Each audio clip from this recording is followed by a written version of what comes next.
To all of you, brethren. Mwaramutse mwese bene data kandi isabato nziza kuri mwese muri hano ndetse n'abadukurikiye ku ikoranabuhanga. Icyigisho tugiye kwiga kuri uyu munsi cyitwa Ubukristo bwazimiye. Ndashaka kubabaza, ni ukubera iki abahakana Imana ari benshi cyane muri iki gihe? Over 50 million people in our days today. Abantu barenga miliyoni 50 muri iki gihe bahakana Imana ku mugaragaro. Nabahakana ko Imana ibaho rwose. Ni ukubera iki bikomeza kuba gikwira? Atheists, yes. Why it's so becoming so popular? Mu rwandiko rwa mbere rwa Petero 2:12 dusoma amagambo agira ati, mugire ingeso nziza hagati y'abapagani kugira ngo ndwa basajya nk'abakora nabi nibabona imirimo yanyu myiza izabatere guhimbaza Imana ku munsi wo kugendererwamo. Which they shall be held, glorify God in the day of visitation. Rero umugambi w'Ubukristo ni ukutugira abamamaza ubutumwa bwiza mu buryo buboneye, atari mu magambo gusa ahubwo no mu mibereho yacu. In words, but in our lives. None rero uko tubaho, uko twitwara, uko duhangana n'ibibazo bitugeraho, abantu bitegereza imibereho yacu ku buryo bashobora gufata umwanzuro ukomeye ku byerekeye Ubukristo, ubutumwa bwiza, imbaraga y'ubutumwa bwiza ndetse no ku Mana dukurikira.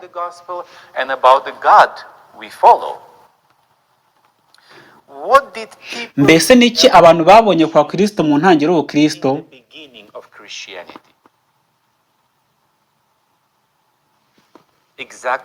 Birumvikana ko babonyeho imico y'Imana, urukundo, kutikanyiza, kubaha kurimo kwiyoroshya, impuhwe, imbabazi ndetse n'ibindi. Rero izo ndangagaciro zatumye abakristo bamenyekana. Bityo rero n'abanzi batemeraga igitekerezo cyerekeye Imana na Yesu Kristo, umuzuko nk'uko urugero turubona ku bacurabwenge babagira iki nk'abahanga bariho icyo gihe, kuri bo umuzuko wari ikintu batemeraga, cyari igitekerezo cy'inzaduka. Ariko imibereho y'abahamyaga iyo ngingo yerekanaga ko hari imbaraga iri muri abo bantu.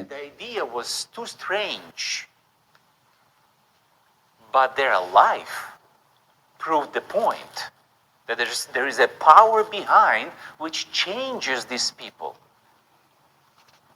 But ariko se uko igihe cyahitaga, mbese n'icyo abantu babonaga mu bakristo, mbese ni amatiku, ni intambara, ni ukwiyoroshya, crusades, wars, inquisition. Mbese ni abakristo barenganya abandi bakristo, kuko hari ingingo abakristo batemeranyagaho n'abababanjirije. Ni muryo tugira ibyo dusoma mu ntambara ikomeye paji 82 na 83. Dusoma amagambo agira ati,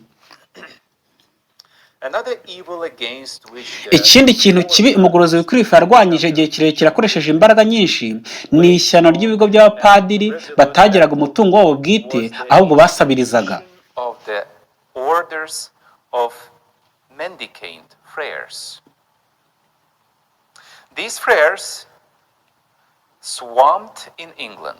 Abo basabirizi bari benshi mu Bwongereza kandi bacaga intege gukomera no gukungara by'igihugu.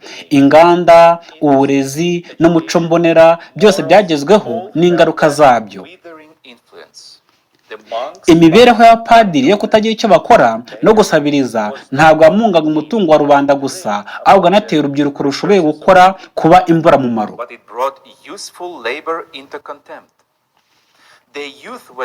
Urubyiruko rwari rwataye umuco. Bitewe n'abo bapadiri, benshi mu rubyiruko bashoye mu kujya kuba mu bigo by'abapadiri kandi bakegura imibereho yabo kuba muri ibyo bigo.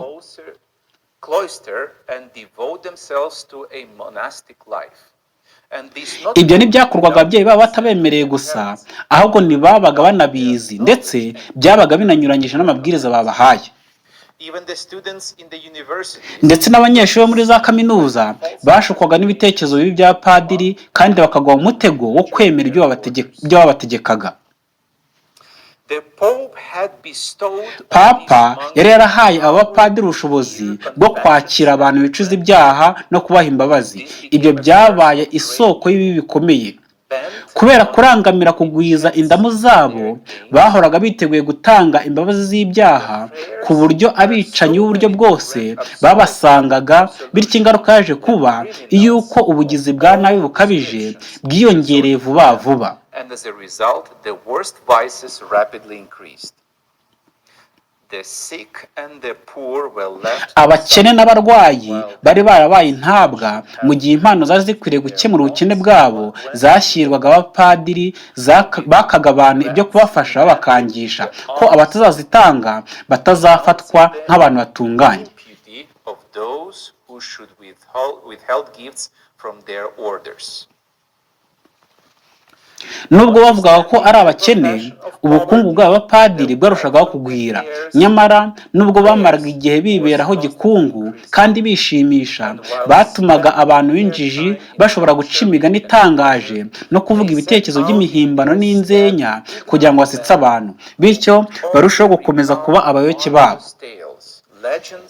And just to amuse the people and make them still more completely the dupes of the monks. Abo bapadiri babaga mu bigo bakomeje kwigarurira imbaga y'abantu bizeraga ubupfumu, maze babatera kwizera ko inshingano yose mu myizerere kubiyemo kwemera ubutware bwa papa, gusenga abatagatifu no guha Imana abapadiri, kandi ko ibyo bihagije kugira ngo babaheshe rwose umwanya mu ijuru.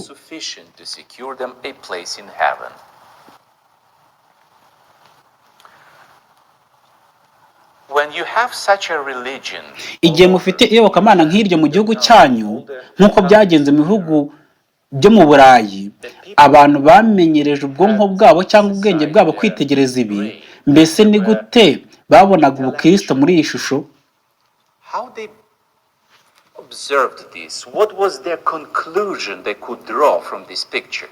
Mbese iri ni idini bwoko ki? Ni ubucuruzi, ni business ikomeye. It's a big business. As a result, ingaruka yabyo ni uko mu gihe cy'impinduramatwara mu Bufaransa abantu bangaga umwami n'ibyegera bye, kuko abakire n'abantu bakomeye batatangaga umusoro, ahubwo ugatangwa n'abakene gusa.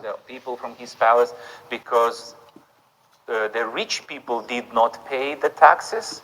And only poor people paid the taxes. So those who mu by'ukuri abari bafite ubushobozi bwo gusora ntibatangaga umusoro, nyamara abakene bakaba aribo baka umusoro. They were severely, heavily charged with taxes.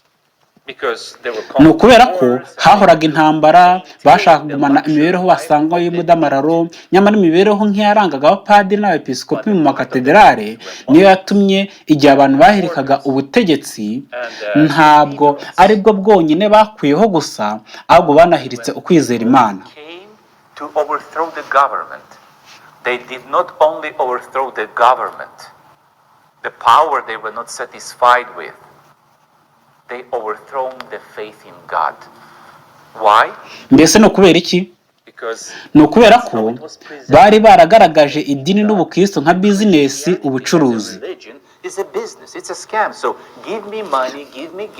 Muzana amafaranga, muzana impano, mugomba kunsanga kugira ngo musenge, nuko ububasha bwose bukaba mu maboko ya papa, bikomeza bityo.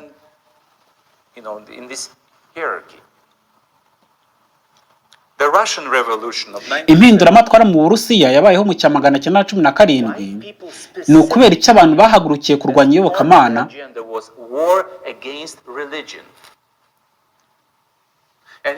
Gusa ikinesheje ni uko batarwanyije iyobokamana muri rusange, kuko igice cy'amajyepfo cyo muri Leta Yunze Ubumwe bw'Abasoviyete nka Kazakhstan, Tajikistan, Turkmenistan, Tajikistan, Turkmenistan, abenshi muri bo bari abayisilamu. Bityo ntabwo banenganyirijwe ngo babuzwe gusenga Allah.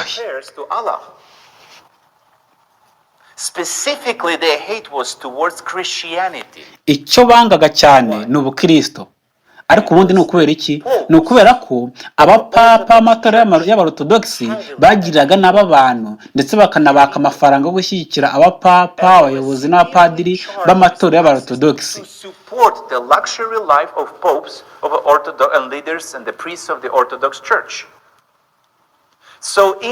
Rero mu myumvire yabo ubukristo bwari bizinesi, ubundi butegetsi buri muri leta bwifitiye umwami bwabakandamizaga.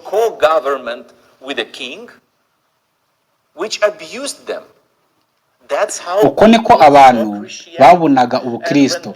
Ubwo rero abo bantu bari abakene, ubwo bazamurwaga bakagira ubushobozi, barihoreye nabo bagira urwango ababangaga ari bo abakire n'idini.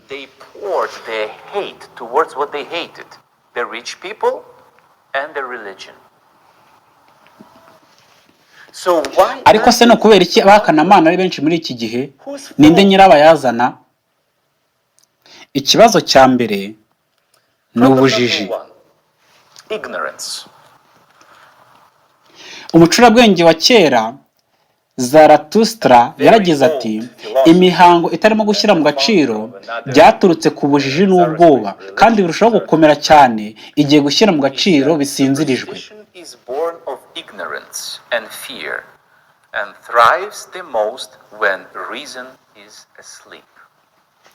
Mu Baroma igice cya 10 ku murongo wa 3 dusoma amagambo agira ati, kuko ubwo bari batazi gucyanuka kw'Imana uko ariko bagerageje kwihangira gucyanuka kwabo ubwabo, bituma basuzugura gucyanuka kw'Imana.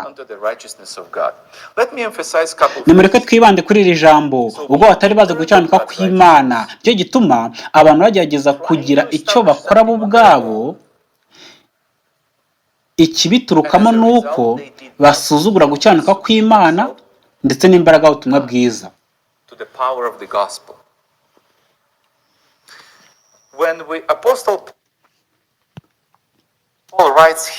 Nubwo yabikomojeho kenshi, ariko muri Timoteyo Pawulo yavuze iby'amateka ye agira ati, nubwo nabanje, ni Pawulo ubwo yivugaga, kuba umutukanyi n'urenganya n'umunyarugomo, ariko narababariwe kuko nabikoze mu bujiji ntarizera. Because I did it ignorantly in unbelief. Ignorantly? Mu bujiji ntarizera. Muzirikane iby'intumwa Pawulo yakoze mbere yo guhinduka kwe, yabitewe n'uko yari injiji atarizera. Nimureke tugaruke kuri iyi ngingo. Mu rwandiko rwa kabiri rwanditswe na Petero cyaho cya 3 ku murongo wa 4 no 5 haragira hati, barabaza bati isezerano ryo kuza kwe ririhe? Ubwo ni kugaruka k'umwami Yesu, ko uheraho basokuruza basinziriye byose bihora uko byahoze uhereye kuremwa kw'isi. Nuko bibagiza nkana yuko kubw'ijambo ry'Imana ugakomeza.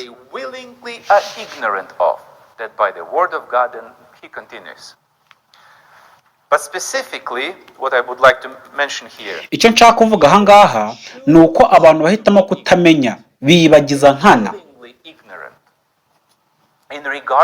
ku byerekeye iby'Imana, ku birebana n'ubuntu bwayo, ubugiraneza bwayo, ibyo dukora mu mibereho yacu n'uburyo tubeshejweho n'imbabazi zayo. Abantu bahitamo kutabimenya.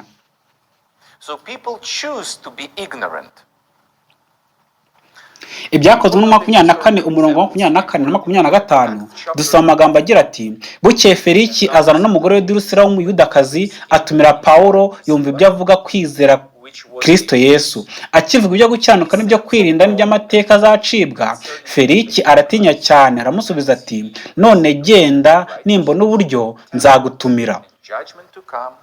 Felix trembled and answered, go thy way for this time.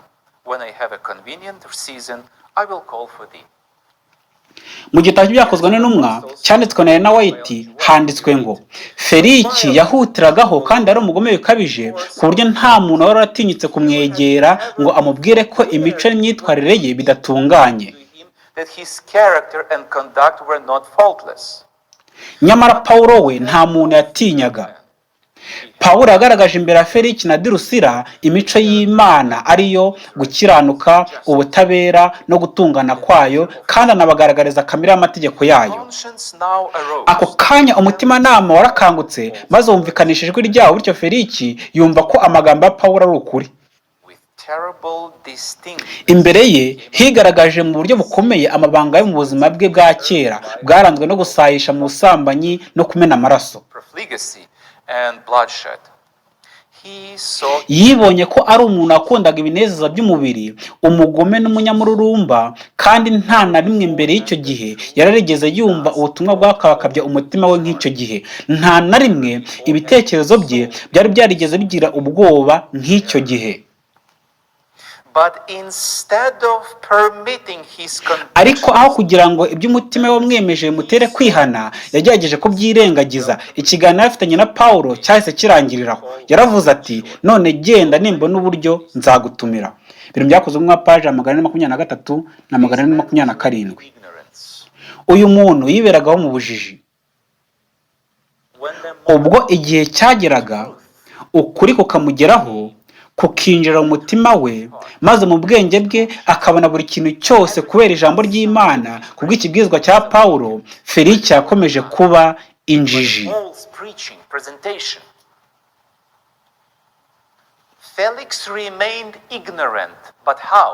Ariko se ni mu buhe buryo? We ubwo yahisemo gukomeza kuba injiji ku bushake.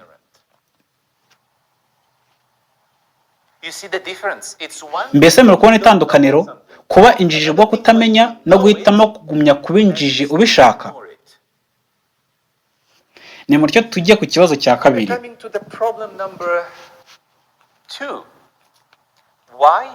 Ni ukubera iki guhakana Imana yakomeje kuba gikwira muri iki gihe? Mukomeze kuzirikana ikibazo cya mbere. Ni ukubera ukutizera. I'll explain myself why, and again I repeated problem number 1. Abaheburayo igice cya 4 ku murongo wa 1 n'uwa 2 dusoma amagambo agira ati, nuko rero ubwisezerano ryo kwinjira mu ruhukiro rwayo rikiriho, dutinye kugira ngo ahari hatagira muri mwe wasa nkaho atarishyikira, kuko natwe twabwiye ubutumwa bwiza nk'ababandi, nyamara ijambo bumvise n'iryabagira umumaro, kuko abaryumvise bataryakiranye umutima wizera. Not being mixed with faith in them that heard it. So what was the problem? Mbese ni ikihe kibazo cyatumye Feliki ahitamo kwinangira kuriya? Ni ikihe kibazo cyatumye umutware w'Abayuda ahitamo kwanga ubutumwa bwiza? Ni ukutizera.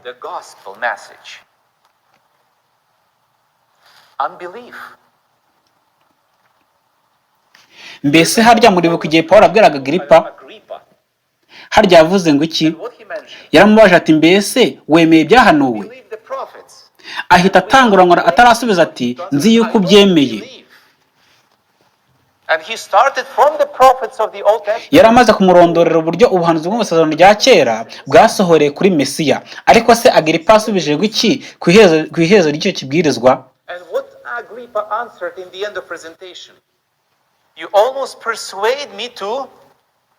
Ubuze hato ukanyemeza kuba umukristo. Yahisemo kutamenya. Mbese no kubera iki? No kutizera.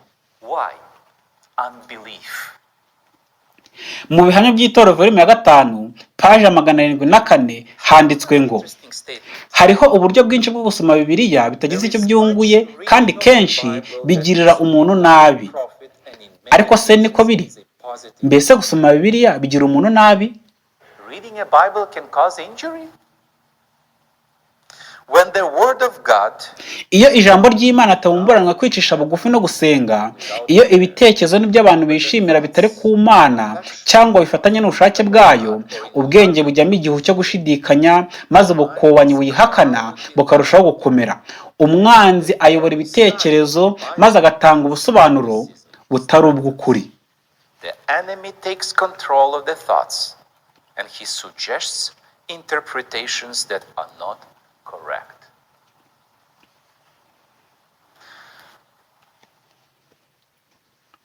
Have you ever heard about the wine of inzoga ya Babuloni hashingiye kuri Bibiliya? Ni mucyo turebe amateka mu ncamake. When apostles started to preach the gospel, igihe intumwa zatangiraga kubwiriza ubutumwa bwiza, mbese mwari muzi ko abenshi mu babaga bateze amatwi batari bazi gusoma no kwandika? to write, uretse kuba abenshi mu babaga bateze amatwi bari abacakara n'abagaragu ba shebuja, abantu ntibari barize. masters of their lives. People who were uneducated, only elite abakomeye gusa could afford. nibo bajyaga mu mashuri muri icyo gihe. They were not organized schools like Ntabwo today. umuntu ajyaga mu ishuri uko ashatse ngo yige gusoma, amenye indimi, imibare n'ibindi. Abantu ntibari barize. So on. People were uneducated. So they were listening and believing. Kubw'ibyo rero bategaga amatwi maze bakizera, kandi ubutumwa bwiza bwabagizeho imbaraga ndetse bwanahinda imibereho yabo. Uko ibihe byakomezaga kujya mbere, ikinyejana cya kabiri cyiswe igihe cy'itoro ry'abakurambere. Church fathers, all of them were educated. Bose bari barize. Besides, Uretse abakurambere, abo ngabo ntibegeranyaga amagambo muri Bibiliya nk'uko tubigenza muri iki gihe. Abakusanyaga ibyanditswe ni abakurambere b'itorero, ntago ari abungeri b'umukumbi w'Imana cyangwa se abapasiteri. Bari abantu bize kuko bandikaga ibitabo, barigaga. Ariko se ninde wahinduye isabato akayimurira ku munsi wa mbere ariwo dimanche? they were studying. Now, who changed keeping of the Sabbath into Sunday? The next generation. Ni igisekuru cyakurikiye abakurambere b'itorero. Ninde wazanye inyigisho ivuga ibyo kudapfa k'ubugingo? Theory that humanity possesses a certain form of immortality of a human soul. Ni igisekuru cyakurikiye abakurambere b'itorero bari bakusanyije ibitabo bigize Bibiliya. Compiled the Bible. You see, blind faith. Kwizera buhumyi byerekeza ku gutwarwa n'imihango n'ubupfapfa. When we take look at the dark ages. Nimurebe mu bihe by'umwijima byaranzwe no kwizera buhumyi. Abantu nta kintu bari bazi neza, ntago bigereraga ku ijambo ry'Imana ngo bisomere, kandi gahunda zo mu rusengero zakorwaga mu rurimi rw'ikilatini. Was in a Latin language. Это все равно, если бы я сегодня с вами говорил по-русски, вы бы ничего не поняли из того, что я говорю. Ni gutyo rwose wumvaga bimeze, ntago byabaga byumvikana. None se bo gahunda yakorwaga mu kilatini gutyo yabaga imeze ite?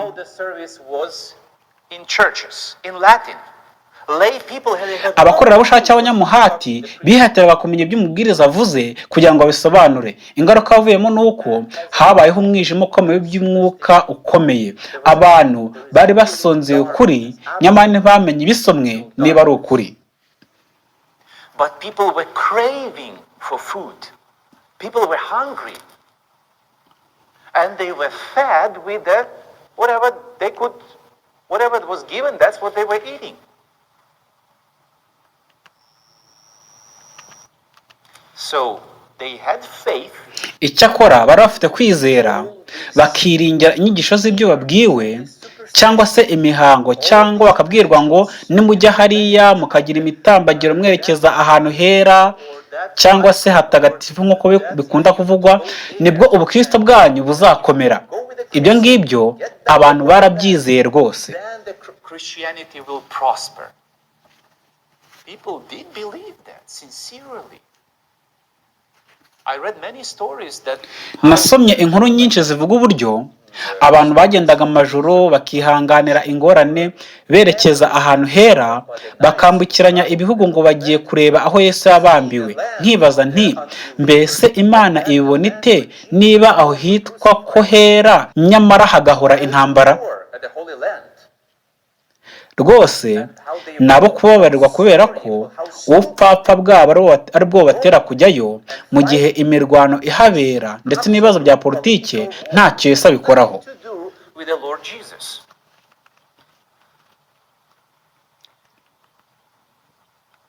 But you see, nyamara murabona ko ubumenyi butarimo kwizera nk'uko Pawulo abyanditse yuko iyo ijambo ry'Imana ritakiranwa kwizera byongera ukutizera. It leads to skepticism. So, this is why I'm both of niyo mpamvu ngaruka ku kibazo cya mbere, unbelief kutizera n'ubujiji, ignorance. Because it's very hard to say kuko bigoye kuvuga igikomeye kuruta ikindi. Ikibi kirusha ikindi si igikomeye mu buryo bwiza, ahubwo ni igikomeye mu buryo bubi. negative way. Nimureke turebe ibyabaye ku bantu babiri, mbese byabagendekeye bite mu mibereho yabo, Problem in their experience. Pawulo na Martin Luther. Did Paul had access Pawulo yashoboye gushyikira ukuri, none se ikibazo agize ni ikihe? Ntabwo yigeze yizera ibihamya. He did not believe the evidences. When he was told that Jesus is risen, Igihe yabwirwaga ko Yesu yazutse ntabwo yabyizeye. Ariko se Martin Luther we yagize ikihe kibazo? he believed. Yarizeraga ariko ntabwo yashoboye kumenya ukuri. This was the problem. He did not have access to the truth. Yaribabaje, agerageza uburyo yashyikira ugukiranuka, yagerageje kugera ku Mana akoresheje umuhati we bwite kugeza ubwo yabonye ukuri. Icyakora dukizwa n'ubuntu bwo kwizera. Found the truth that we are saved by grace through faith. You see, two people Murabona ko abantu babiri bahatanye kugira ngo bakorere Imana, ariko mu kugira icyo babura muri uru rugamba byatumye bananirwa. Birumvikana Imana yagize icyo bakorera. Pawulo utaremeraga ibihamya, Yesu Kristo aramwihishuriye ubwe ati ndi hano uwazutse. and I have a target for you. I have a message for you. Ngufitiye ubutumwa, ngufitiye umurimo. Ni nako byagenze kuri Martin Luther. Yahataniye kumenya Imana no kuyiba hafi kugeza ubwo Yesu yamuhagaze imbere aramubwira ati Luther, ntacyo wakora kugira ngo unyemeze kugira icyo ngukorera. Ndi bugufi bwawe, ndagukunda kandi ndashaka kugukiza. And I want to save you. And that message he started to preach. Ubwo butumwa nibwo yatangiye kubwiriza abantu. Ariko se muzi ikinejeje, ni gute abayoboke b'intumwa Pawulo baje kugabanuka? Ni ukubera iki abayoboke ba Luther muri iki gihe barwanya isabato? How come the followers of Martin Luther today fight against the Sabbath day? Mbese ni ukutizera cyangwa n'ubujiji? Unbelief or ignorance? Ni ikihe muri ibyo? Mu rwandiko rwa mbere rwa Timoteyo, Pawulo arivugiye ati nabikoze mu bujiji ntarizera. I did it ignorantly, in unbelief. Murabona impamvu Pawulo yavuze ati narinjiji? Paul said that I was ignorant. Nyamara si ukutamenya, Technically speaking, ahubwo yari azi ukuri. he knew the truth. Yari azi ubuhanuzi kuko yari arize neza. Well taught. Ni ukubera iki icyo gihe yavuze ko yari injiji? Why he called that time or period in his life an ignorance? Because without Jesus, as he led Ni ukubera ko kutagira Yesu, niko intumwa Pawulo yanditse ubwo yasomaga isezerano rya kera, inyegamo rigikingirije amaso ye, nuko nyuma iza gukurwaho na Yesu Kristo. question. Ikibazo, mbese ni ikihe kibazo kiri mu mibereho yanjye uyu munsi? Who of us cannot read? Muri twebwe ntitutazi gusoma? Ayo twaba twarize uko yaba angana kose, nzi ko dushobora gusoma. Who of us has hard time accessing? Ninde wabuze uburyo yabona ubusobanuro? We have plenty of information.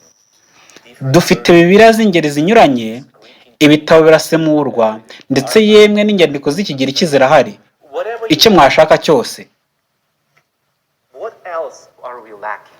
Mbese n'iki mwabuze? Mbese dushobora kuvuga ko turi injiji cyangwa ko turi abatizera? Or we are unbelievers? Umubwiriza igice cyaho cya mbere ku murongo wa 9 handitswe amagambo agira ati ibyahozeho nibyo bizongera kubaho kandi ibyakozwe nibyo bizongera gukorwa, nta cyadutse munsi y'ijuru. And that which is done is that which shall be done. And there is no new thing under the sun.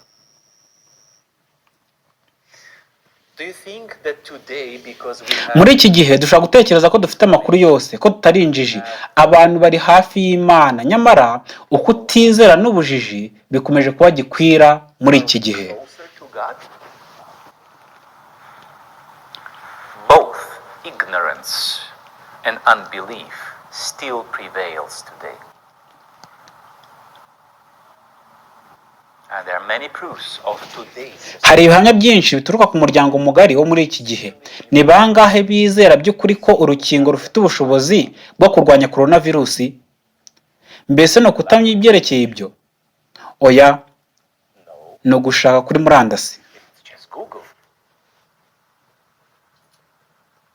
When I compiled my first sermon about when the COVID only hit and there was a lockdown. Iyo ngereranyije ikibwirizwa nigishije ubwo twaba turi muri guma mu rugo, ndibuka ko nakuye amakuru kuri murandasi yashyizweho na leta. So kuvuga ko ari ibintu bidafututse, ahubwo ni amakuru yize watanzwe na leta. Kuki abantu batagiyeyo ngo barebeho amakuru bagiranye n'ayandi? That's where I got my information from. Kuko Instagram itagira inzenya no zo gusetsa niyo nziza. Check and compare information. Because Instagram is more funny. It's more interesting. It's entertaining. Do you know that people sincerely abantu biringira kugubwa neza ko hazaza kw'igihugu cyabo, bakiringira ko nihajyaho ubuyobozi bw'uburepublika cyangwa demokarasi hazagira igihinduka ku hazaza ha Amerika. Ni gute mwakwizera ikintu nk'icyo? How can you believe such a thing? But you know what? I'm not talking about those people who are there. Gusa muzirikane ko ntari kuvuga ku bantu bakiri mu bujiji, ndi kuvuga ku Adventiste umunsi wa karindwi bavugurura muri iki gihe. Adventist reformers today who have the spirit of prophecy, bafite umwuka w'ubuhanuzi, bafite Bibiliya kandi bafite inyandiko z'ababimburiye abandi mu murimo mu itorero, nyamara ntibarebimbika mu kuri kw'iki gihe.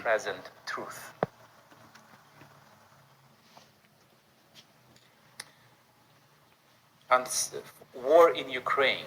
Intambara muri Ukraine ni bangahe mavuguruye, simvuze Abadventiste muri rusange, batabizi rwose. They are so ignorant. I was talking to our naganiraga na mwene data, ni umugabura mu Burusiya ariko akomoka muri Ukraine, atuye hafi y'aho ngewe nkomoka. Yarambwiye ati hari abantu bamwe na bamwe nagerageje gusura mu Burusiya, nabasobanuriye ko muri Ukraine nta ronda bwoko ririyo. Ngewe niho nkomoka, ibyo mubona nk'ironda bwoko ni ibishyushyu ubwonko byo ku mbuga nkoranyambaga, si ukuri.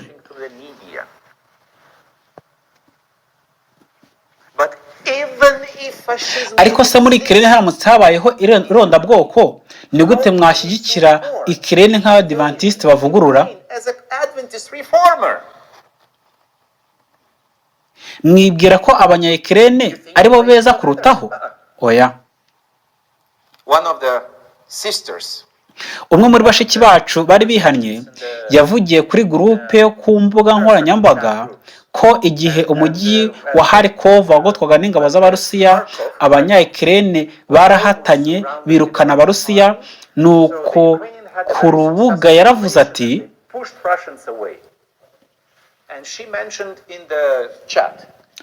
ati mwari muzi ko abasirikare bacu birukanye Abarusiya?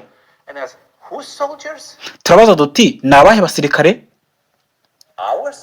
Mbese n'abasirikare bacu? Mbese Adventiste umunsi wa karindwi bavugurura tugira abasirikare?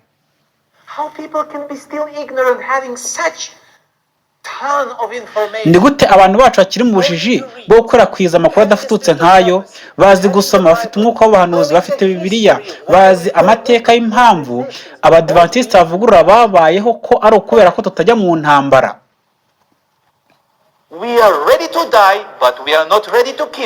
Twiteguye gupfa ariko ntitwiteguye kwica. Ni gute ushobora gushyigikira igikorwa icyo ari cyo cyose cya gisirikare?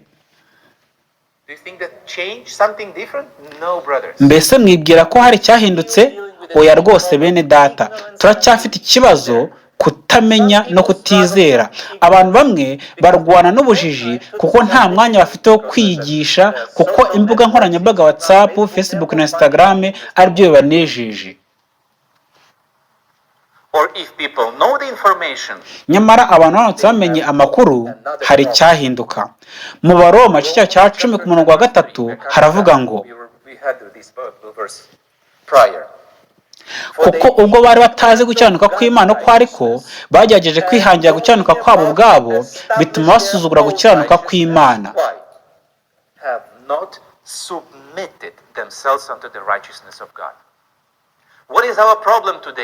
Mbese ni cyo kibazo dufite uyu munsi? Kwiyegurira ukuri. Turabizi ko bidukomereye kugira umwanya wo kwiyegurira ukuri ngo twebwe ubwacu twirundumurire mu Mana. Niyo mpamvu kumenya ukuri, kumenya uburyo tugomba kumera, tuba tugerageza kwihangira ukuri kwacu bwite, tugakinisha kuba abakristo, tukibeshya ko turi abakristo ariko mu by'ukuri turi ntabwo mbizi. Ni ikibazo gusa no kuvuga ko wowe ubwawe ari wowe ugomba gusubiza icyo kibazo, ugasubiza icyo uri cyo, nanjye nkabigenza ntyo. Ni ukubura kwizera, kuko iyo wizeye wiyegurira Imana, ariko iyo utizeye nta mbaraga ugira zo kwiyegurira. Muri Yakobo igice cya 4 ku murongo wa 7 handitswe ngo, nuko rero mugandukira Imana, ariko murwanye Satani nawe azabahunga.